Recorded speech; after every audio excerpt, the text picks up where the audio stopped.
हिंदी को कोई महत्व नहीं देते, लेकिन आज वो कुमार विश्वास इंटरनेशनल रूप में वो हिंदी में ले गए। सुषमा स्वराज थी, वो यूएन में हिंदी में भाषण देती थी। अटल बिहारी वाजपेयी हिंदी में बोलते थे। तो कहीं ना कहीं हमें अपनी हिंदी भाषा का ज्ञान होना चाहिए। वो बात अलग है, इंग्लिश अपनी जगह पर है, लेकिन जो हमारी राष्ट्रीय भाषा है, जिससे हमारी देश की पहचान है, जिससे हम इस भारत के नागरिक कहलाते हैं, उसका होना भी बहुत ज़रूरी है, वो अस्तित्व होना बहुत ज़रूरी है। अब रशिया के राष्ट्रपति पुतिन को लीजिए, व्लादिमीर पुतिन को, वो कहीं भी किसी भी कंट्री में जाते हैं, वो अपनी भाषा से नहीं बात करते हैं। अगर कोई इंसान शुद्ध हिंदी में बात करेगा ना, तो कहीं ना कहीं वो इंग्लिश वाले को भी टक्कर दे सकता है, क्योंकि शुद्ध हिंदी में पूरी बात करना एक इंग्लिश लैंग्वेज से ज़्यादा टफ होता है। हमारे देश में मैम एक आम लोगों के लिए बहुत सारे मुद्दे हैं, रोटी कपड़ा मकान शिक्षा है, इस पर कोई भी नेता नहीं बोलता है, कोई डिबेट नहीं होता है। क्या लगता है कि हिंदी भाषा को राष्ट्रभाषा में परिवर्तित करने की चर्चा फिर से एक बार तेज हो गई है? क्योंकि मुझे ये लगता है कहीं ना कहीं हिंदी भी बहुत ज़रूरी है, इंग्लिश तो बहुत ज़रूरी है। अगर हम इंग्लिश पे ध्यान देंगे ना, तो हमारी जो राष्ट्रीय भाषा है, एक टाइम ऐसा आएगा ना कि उसका कोई मोल नहीं रहेगा। आज भी हम हिंदी बोलते हैं, जैसे सर ने बताया, पर एक्चुअल में हम हिंदी नहीं बोलते हैं। और हमें पता है कि हम कंप्यूटर को इंग्लिश में कंप्यूटर बोलते हैं, लेकिन उसको हिंदी में क्या बोलते हैं, शायद जो बीएड हैं, जो अच्छे लेवल पर अपनी क्वालिफ़िकेशन करें, उनको भी नहीं पता है। तो कहीं ना कहीं हमें अपनी हिंदी भाषा का ज्ञान होना चाहिए। वो बात अलग है, इंग्लिश अपनी जगह पर है, लेकिन जो हमारी राष्ट्रीय भाषा है, जिससे हमारी देश की पहचान है, जिससे हम इस भारत के नागरिक कहलाते हैं, उसका होना भी बहुत ज़रूरी है, वो अस्तित्व होना बहुत ज़रूरी है। लेकिन अगर सेल्फ कॉन्फिडेंस की अगर बात की जाए, तो जैसे अभी उन्होंने बताया कि हिंदी बोलने वाले का जो सेल्फ कॉन्फिडेंस है वो डाउन रहता है, लेकिन इंग्लिश वाला जो है अगर कक्षा 8 का भी पढ़ा हुआ है तो उसका कॉन्फिडेंस लेवल अपर लेवल पर रहता है। तो इस मानसिकता को कैसे तोड़ा जा सकता है? मैम, मैं यही बताना चाहूँगा, अगर कोई इंसान शुद्ध हिंदी में बात करेगा ना, तो कहीं ना कहीं वो इंग्लिश वाले को भी टक्कर दे सकता है, क्योंकि शुद्ध हिंदी में पूरी बात करना एक इंग्लिश लैंग्वेज से भी ज़्यादा टफ होता है ना। बस आपके अंदर वो कॉन्फिडेंस होना चाहिए, चाहे वो हिंदी लैंग्वेज हो चाहे इंग्लिश। अगर आप टोटली हिंदी में भी बोल रहे हैं ना, और सामने वाला जब आपको सुनेगा, उसे खुद नहीं पता होगा वास्तव में कि इसको हम ये बोलते हैं शुद्ध हिंदी में, तो कहीं ना कहीं वो इंग्लिश को भी टक्कर दे सकता है। आपके हिसाब से क्या लगता है, बदलाव होना चाहिए, राष्ट्रभाषा घोषित करनी चाहिए हिंदी को? एकदम करनी चाहिए। देखो मैम, इस टॉपिक के पहले मैं 2 एग्जाम्पल आपको दूंगा। पहले एग्जाम्पल हमारे कवि कुमार विश्वास है।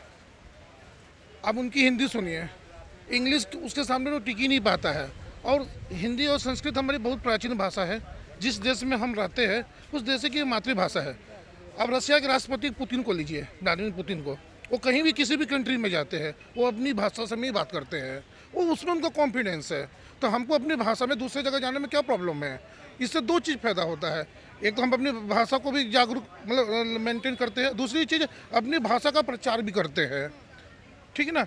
इंग्लिश अपनी जगह पर है, क्योंकि इंग्लिश एक इंटरनेशनल भाषा का उसको मान्यता है, ठीक है ना। वो अपने देखिए, भाषा कोई भी भाषा हो, भाषा का ज्ञान होना जरूरी है, सबसे बड़ी बात ये है। लेकिन अगर बात की जाए, देश में 121 भाषाएं हैं जो बोली जाती हैं, और फिर उसमें भी कहीं ना कहीं तकरार शुरू हो जाए, क्योंकि हिंदी को राष्ट्रभाषा बनाने के लिए मुद्दा अभी से नहीं सदियों से चला आ रहा है। इसी वजह से, क्योंकि और बाकी भाषाओं को उस तरीके से समानता नहीं मिलेगी, इसलिए आज तक का हिंदी भाषा को राष्ट्रभाषा नहीं घोषित किया गया।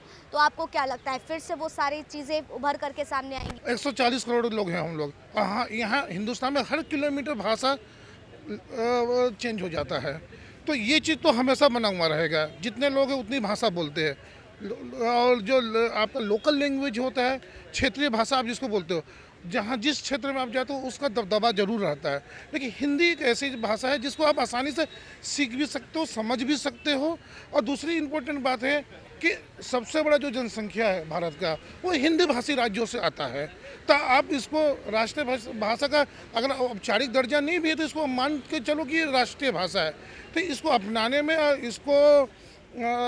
में कोई ज़्यादा मेरे ख्याल से प्रॉब्लम नहीं होता है। अब ये होता है कहना कि देखिए, भाषा बोली ये सब ना पॉलिटिकल चुनाव का मैटर हो जाता है। जैसे जैसे जब चुनाव आता है ना, तो जो क्षेत्रीय पार्टी होती है ना, वो इन चीज़ों को लेकर ज़्यादा मतलब शोर हल्ला करती है, क्योंकि उनको ये लगता है ना कि हम इसको करके ना मतदाताओं को ना जो वैचारिक जो उनके जो बहुत सारे सवाल होते हैं उनसे उसको वहाँ से हटा देते हैं। ये मेन प्रॉब्लम ये है। जैसे कि अभी आपने देखा होगा कि डीएम के जो भी वहाँ उनके जो नेता थे, उनके बेटे जो मुख्यमंत्री के बेटे थे, उन्होंने हिंदुओं के बारे में बोला, इनके बारे में बोला। हमारे देश में मैम एक आम लोगों के लिए बहुत सारे मुद्दे हैं, रोटी कपड़ा मकान शिक्षा है, इस पर कोई भी नेता नहीं बोलता है, कोई डिबेट नहीं होता है, ये सही बात है। लेकिन दूसरा चीज़ ये है ना कि इनको करके अच्छा कुछ दिनों से आपने देखा होगा कि सनातन को बहुत बड़ा इशू बना लिया गया है। आपको ये नहीं मालूम है कि लोग ऋषि सुनत का एग्जाम्पल देते हैं। ऋषि सुनत कौन है, उसका बैकग्राउंड आपको मालूम होना चाहिए। वो एक देश से प्राइम मिनिस्टर है, वो प्राइम मिनिस्टर है जो अंग्रेजों के ऊपर प्रधानमंत्री बने हुए हैं। पहले तो ऋषि सुनत को ये समझना होगा आपको। दूसरी चीज़ जो उनकी वाइफ है, इन्फोसिस जो दुनिया की जो सबसे बड़ी IT कंपनी है, एस नारायण मूर्ति उनकी वो डॉटर हैं। तो आप उससे क्या कंपेयर करोगे? उससे पहले आप प्रधानमंत्री, वो अंग्रेजों का प्रधानमंत्री है। अरे वो उनका लैंग्वेज है, उनकी भाषा है, उनकी आस्था है। वो अगर अच्छा नाम जाते हैं तो अच्छी चीज़ें है ना, वो उसको आप एक तरह से ये देखो कि अच्छा नाम को टूरिज्म को ज़्यादा बेनिफिट होगा। यहाँ तो 15 दिन से एक ही डिबेट चल रहा है कि हम सनातन हैं, कि हम हिंदू हैं, कि हम हिंदी बोलते हैं। इन बातों का, इन विषयों का आम लोगों से ज़रूरत। मैं यहाँ पर आया हूँ तो अगर मैं नौकरी नहीं करूँगा, आप नौकरी नहीं करोगे तो घर का खर्चा कैसे चलेगा? ये पहले बताओ ना। हम टैक्स देते हैं मैम, इस टैक्स से क्या खर्चा कर रहा है सरकार आपको पता है? किसी को नहीं मालूम है। आप सुबह सो के उठते हो, ब्रश करते हो, रात में सोने जाते हो तो गुड नाइट का यूज करते हो, राइट है। सब में सब टैक्स है, लेकिन इन बातों को कोई महत्व नहीं है। महत्व क्यों नहीं? तुम सनातनी हो, तुम हिंदू हो, तुम ये हो, तो तुम मुस्लिम हो। मैम ये हिंदुस्तान 75 साल हो गया आज़ाद हुए, इन्हीं चीज़ों में फंसा पड़ा हुआ है।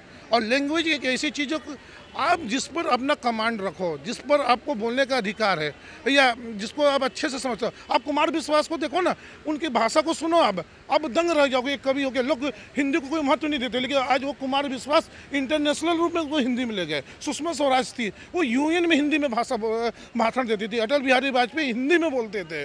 तो आप हिंदी, मराठी, पंजाबी, इंग्लिश लैंग्वेज का कोई मतलब, सब लैंग्वेज कुछ ना कुछ आपको सिखाता है। और हिंदी तो हमारी पुरातन संस्कृति और लैंग्वेज है, तो इससे क्या फ़र्क पड़ता है?